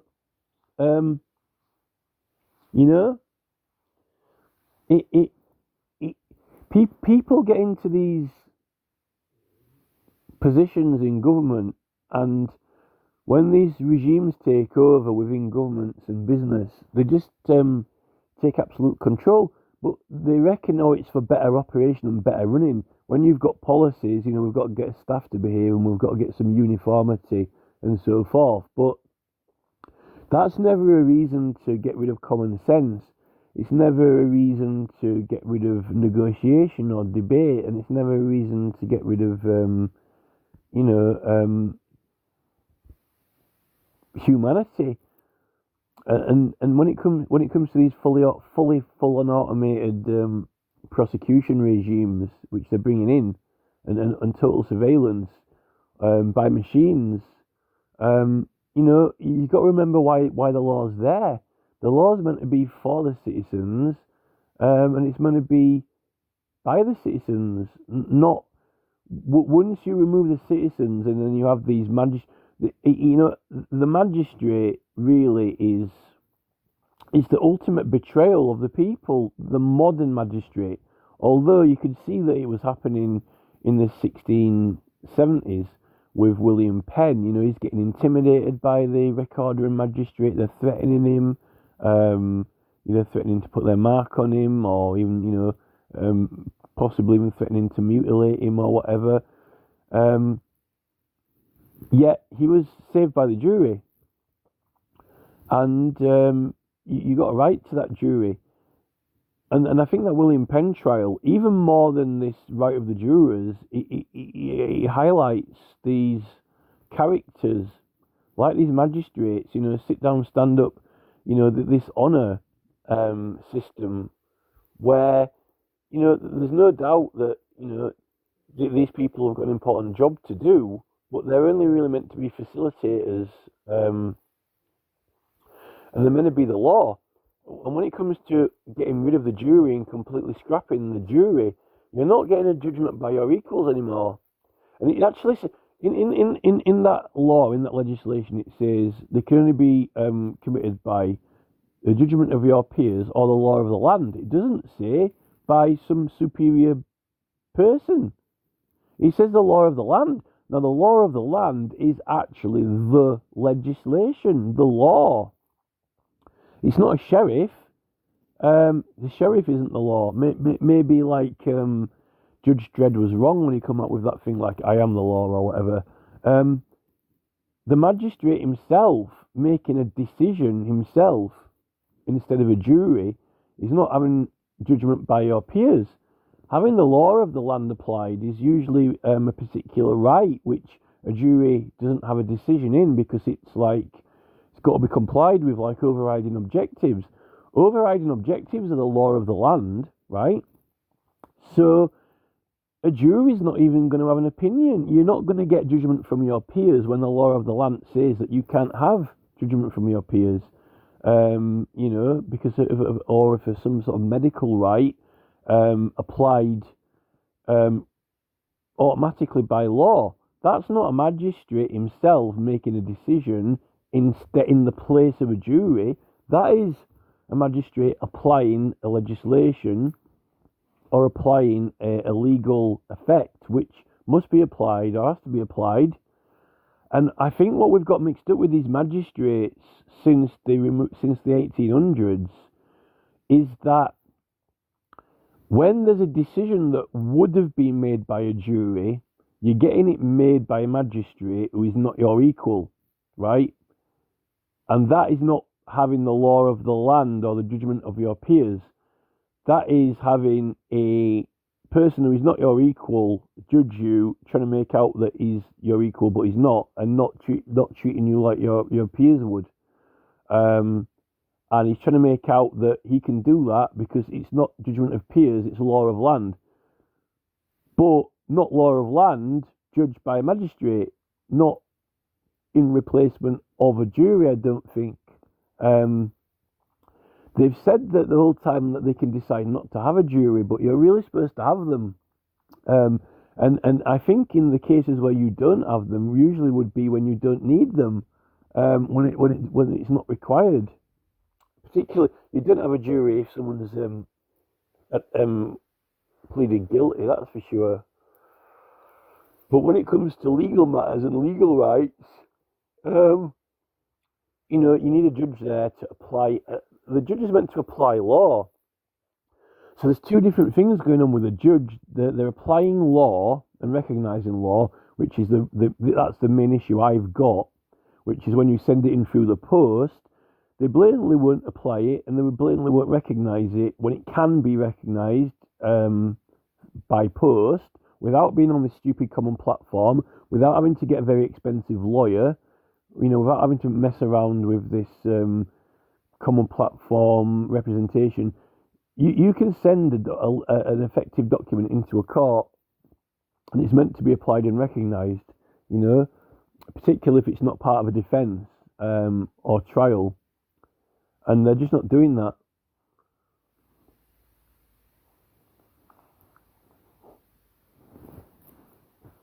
So, I really don't like the way that it's going. And they did do something about it following 1688 with the courts of conscience. They did start to correct these things, which I think we definitely need of now. It would be ridiculous to have martial law in your own house, wouldn't it? It would be absolutely preposterous to have martial law within your own house and what you can say and think and do, but also to have people listening into you, and then these big companies, using your own comments or ideas, and then throwing it back at you in adverts and influencer stuff. It goes against every principle of copyright that there is and intellectual property. And the fact that then they're throwing these adverts at you or even using AI to create...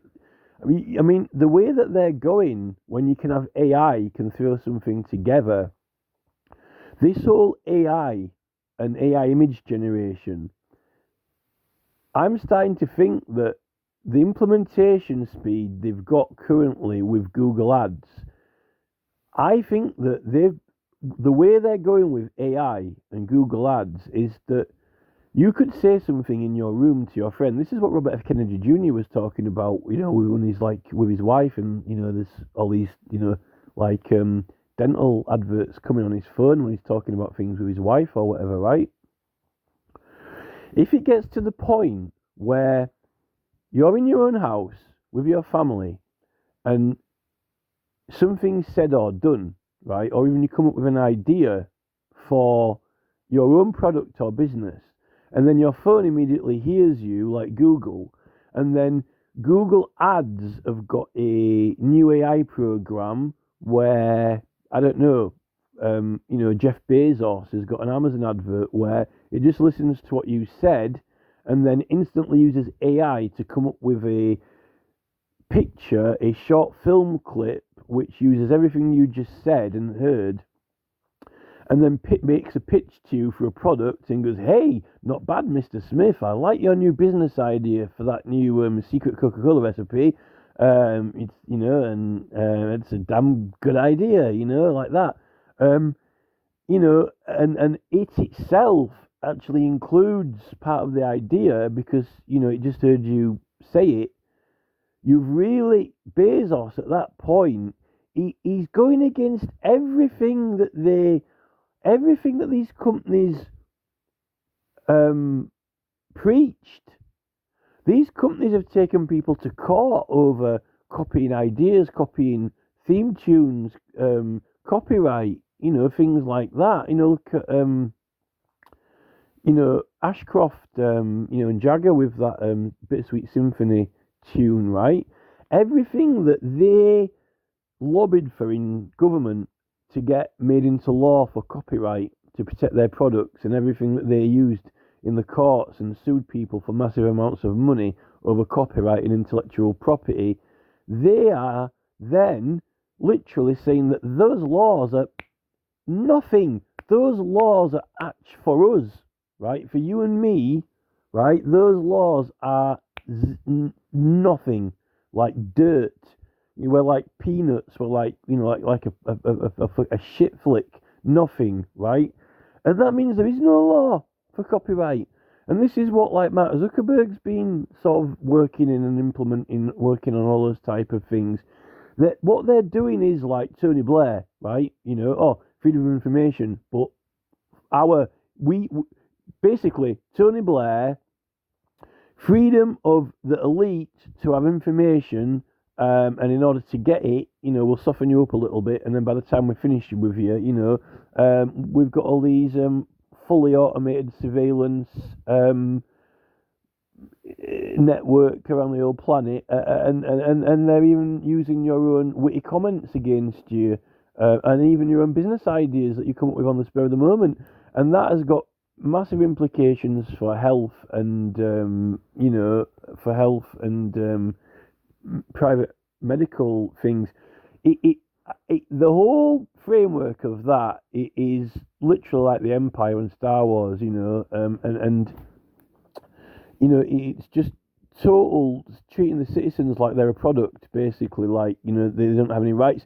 That is the ultimate, you will learn nothing and be happy, but I don't think you'll be happy when you're getting all these smarmy comments coming out of the TV, smarmy adverts, smarmy giggles, and that's really what upsets me about the game shows.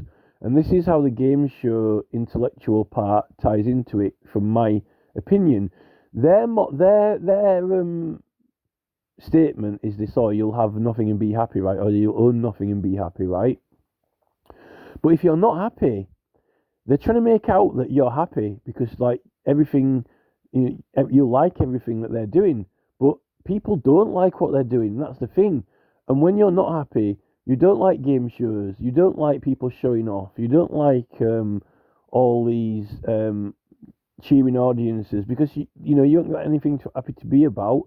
And these people are all just absolutely controlling and dominating everyone, like they're like dolls, like an army of dolls in the audience, and like they've all got them under total and utter control. And when these things are emitting sounds and noises and saying things that don't make you happy, which actually upset you, it's injurious and harmful, right? And when they've got this, like I just gave the example of their phone, literally coming up with ads and things on the spot from what you've been saying and doing, you know what? When everyone had companies and businesses, right, and family businesses, right, and then when these big corporate entities take them over, and then when they buy up all the shares, then and set the policies, right, then no one's ideas really are their own, because if BlackRock and Vanguard or Amazon own every single company and every single business and every single idea that every single company and business comes out with is theirs anyway, so they're assuming ownership. So then they're assuming that anything anyone could do or say in their own house is immediately their intellectual property, and it writes off the whole idea of copyright. to me, that is more of a complicated dilemma than the Senate coming out with this ridiculous thing that free speech is complicated. Well, no, it's not complicated when you've got it, and when you've got freedom of speech, it isn't complicated as long as people can have a grievance against it, and petition about it and complain and grumble, right? Which way they were blocking, but then they had the idiosyncrasy to go and say that we want the police to sort it out when they wouldn't even let the citizens sort it out, right? They wouldn't even let the citizens sort it out by poll, right? But then they suddenly pretend they want to be accountable to the police. Are these police officers, going to be on their party or on their side? Why so keen to get the police sorted out when they wouldn't even let their own voters sort it out? So this kind of, I don't even think that's complicated. I don't even think that there's any problem at all, because the petition from the subject to the government is that is the means of redress, and always has been. It's just the fact that they've been obstructing and blocking it with these characters like Gareth Price, who really aren't fit for purpose.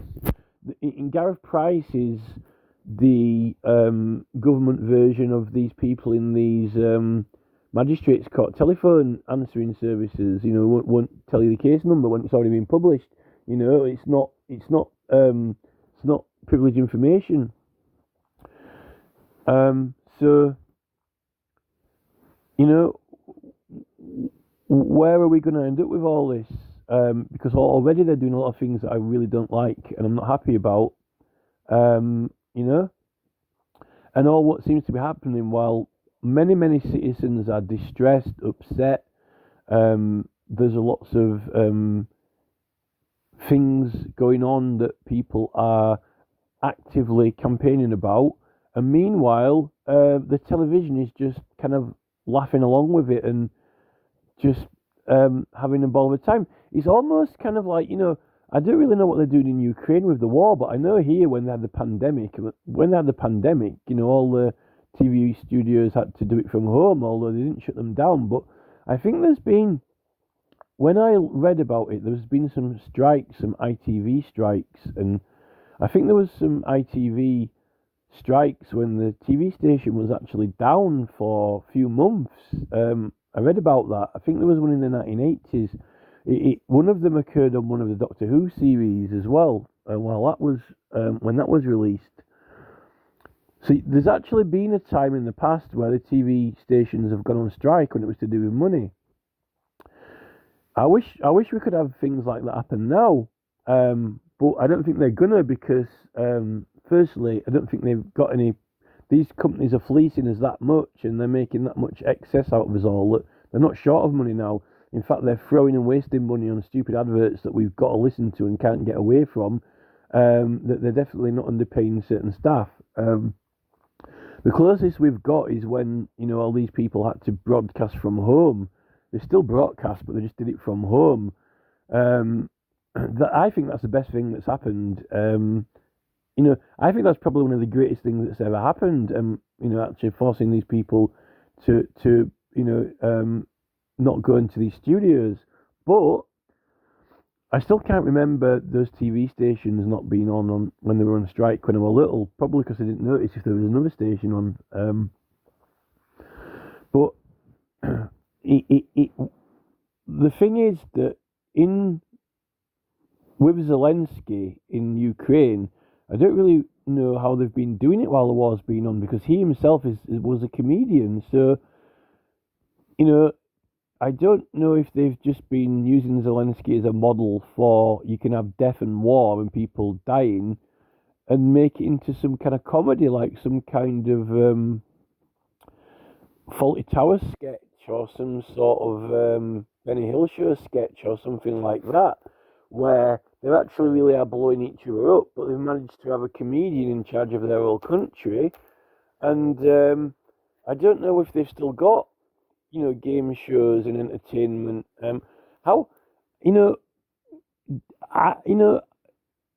What would everyone do if there was a war in England and if things were getting blown up and people dying and getting killed, but they had kind of like street entertainers juggling and You know, like those scary clowns, and like, you know, someone gets shot and then they're just like kind of laughing, you know, that, you see, that is at the moment my opinion of the game shows, because there are some really serious things happening, important things, and worrying, concerning things, and these game shows just come to a monkey's chuff as long as they're having fun. As long as they're having fun, maybe that's, you know, their way to get through it, but I don't think it is, because, you know, we always have those on anyway, you know, and it's the people who are upset and distressed who have to put up with all this kind of laughing, giggling, you know, or whatever. You know, did they do that in World War II when we had the air raid sirens and bomb shelters? You know, did people do fart jokes in bomb shelters? You know, is that what they did in the bomb shelter? You know, while in World War II, when the siren went off, and when these families were going into those bomb shelters in the gardens, you know, were they just doing jokes? Were they telling jokes? You know, as things were getting blown up and, you know, destroyed and so forth. You know, it's almost like if there's a flood, and, you know, you've got the two Ronnies, you know, pedaling down, you know, try to rescue people with a ladder, like, you know, to me to you or something. You know, is that?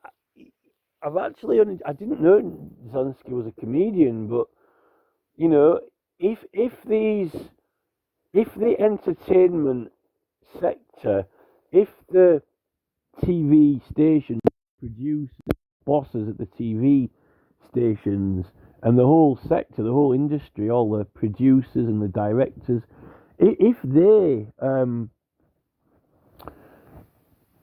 could have the power to,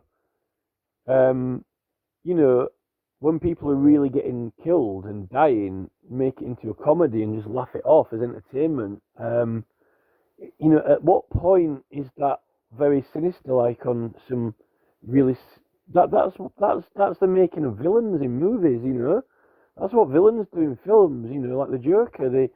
You know, they use humor and end up just, you know, using it into you know, once you just start laughing at people dying, you know, is that not the basis of Ronald McDonald? You know, all those health problems that, you know, those health problems that Robert F. Kennedy Jr. is going to be sorting out, you know, was Ronald McDonald and Hamburglar just laughing at everyone getting unhealthy, you know, laughing at their food addictions, really, and encouraging it, you know? And Hamburglar laughing that they're making a killing out of us, like loads of money, you know, depending on what state of mind you're in and what happiness level you're at. And I don't think the current future we've got is going to be anything like Star Wars, though, because another thing that I mentioned in other videos is that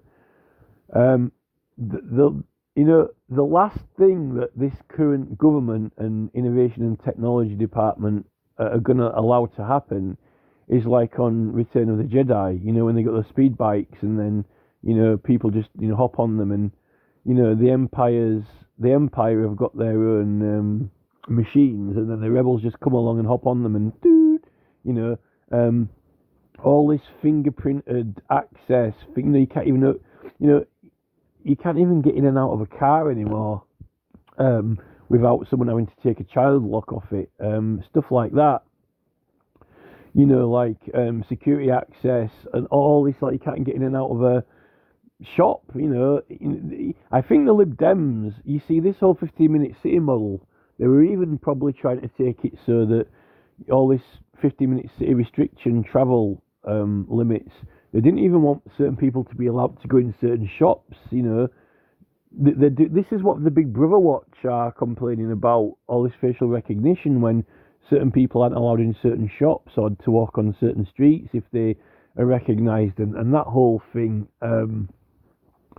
which is quite, you know, if you take into account, right, if you take into account that they abolished the arrest for civil suits, that was quite a big thing, right?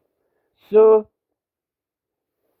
I'm thinking that if you know, prevent people from going into a shop just because, you know, they've got a criminal record, or being allowed to be in a certain area, I mean, isn't that quite counterproductive? From you might as well reintroduce arrest on civil process.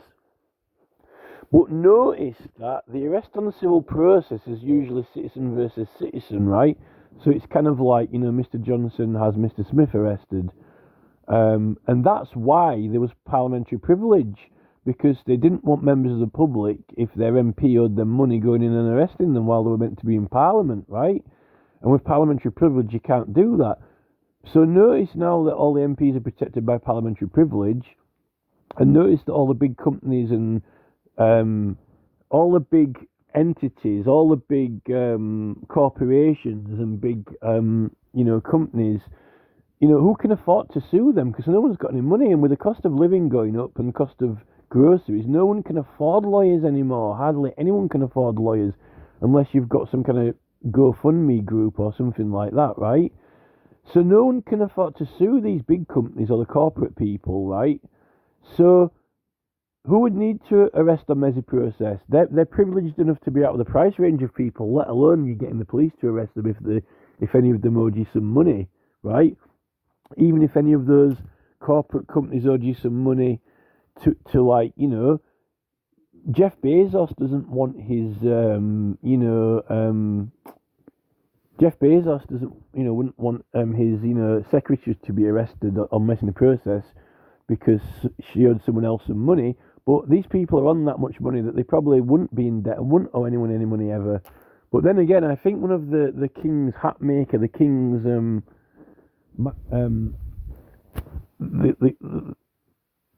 I think the hat maker of the king, milliner, that's the word. The king's milliner owed someone some money, and he was trying to use privilege to get out of it in some of the petitions that I read from the archives. So, but this is all partly to do with the fact that, it's a little bit like being part of a union. You can't get me, I'm part of the union. It's meant to be like company unions for political matters, but you get company unions by their workers, because now, you've got sort of all these massive companies like Norton, Internet Security. They've got people working there. The headquarters is in America, but the most of the staff are in India or whatever, or China or whatever, right? And when you give your personal details over to those people, even though they've got strict policies, we're getting some weird phone calls. How do you know they're not just leaking information or giving information? And these people definitely won't give any information over to you. They're effectively strangers who are allowed to know all your information. And these Tony Blair regimes are meant to be the only thing that keeps those things in order, like the enterprise, kind of like strict. That's what the company policies are going to be there for, to keep those companies acting in order within themselves. But they're still strangers, and you just still don't know anything about them. So why should they have the right to have all your information and know everything about you, even if they're under these strict policies of these, enterprise organisations?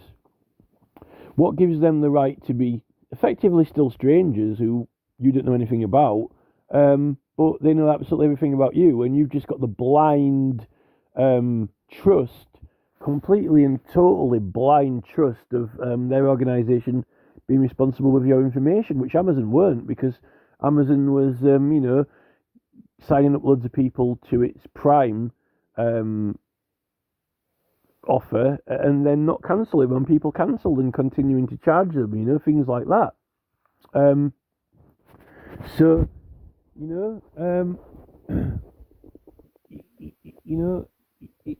Maybe it would be better if it was a little bit like Empire Strikes Back, and there were just speed bikes laying around everywhere, and people just could just hop on them when they wanted, and it didn't have to have a fingerprint code.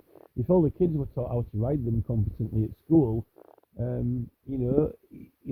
something like that with those electric scooters where people could just get them, but that ties in with the 15-minute city agenda and trying to get rid of cars, which I don't believe you should have to force cars of people. We shouldn't have to have them forced. But what I've said is, for vehicles and transport,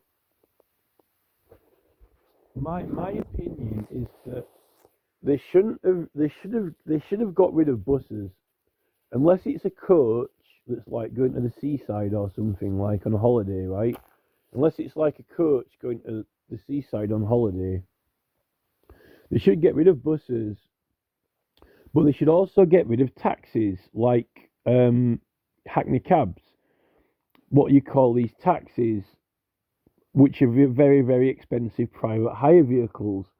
And the government really should have implemented if there was ever going to be something that was part owned by the taxpayer, it should have been like a minibus, like a national minibus thing where you can kind of,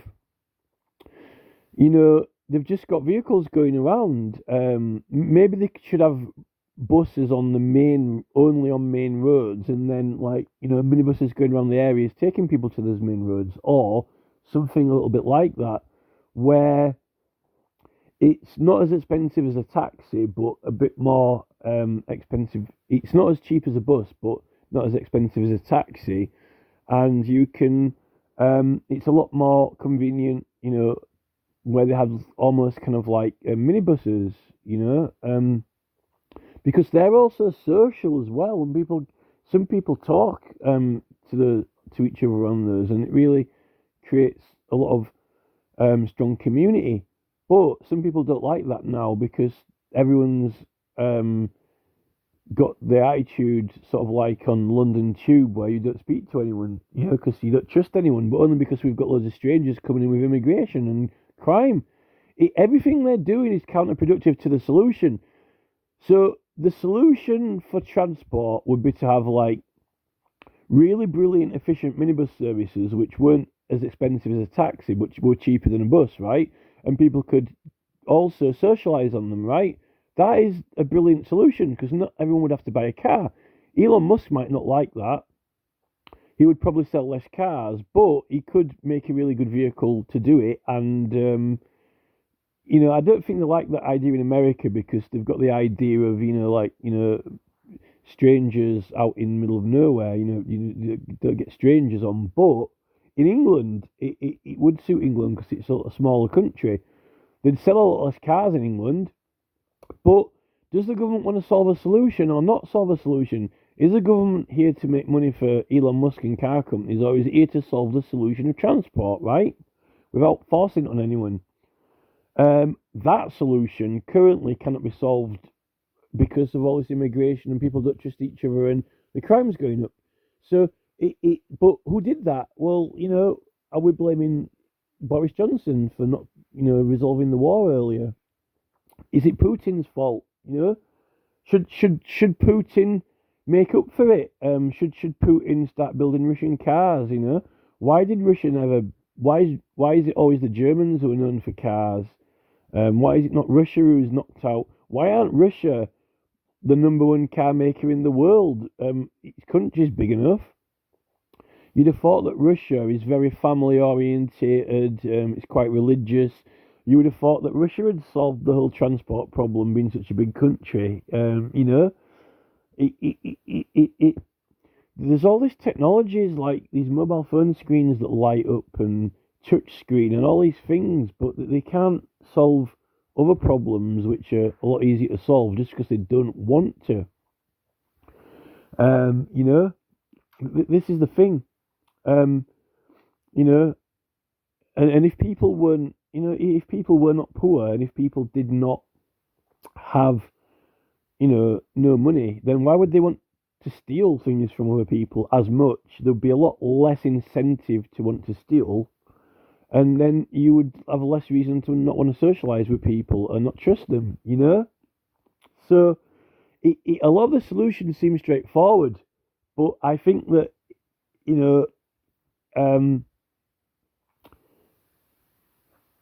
I don't think it helps sorting it out with people like Bill Gates there because, he wants to own everything and tell people how it should be sorted out rather than people vote on it. And when it comes to voting, the government don't want to properly educate people about things. They want to, put out misinformation and lies like about the petitioning, which is the way to get it solved and resolved. So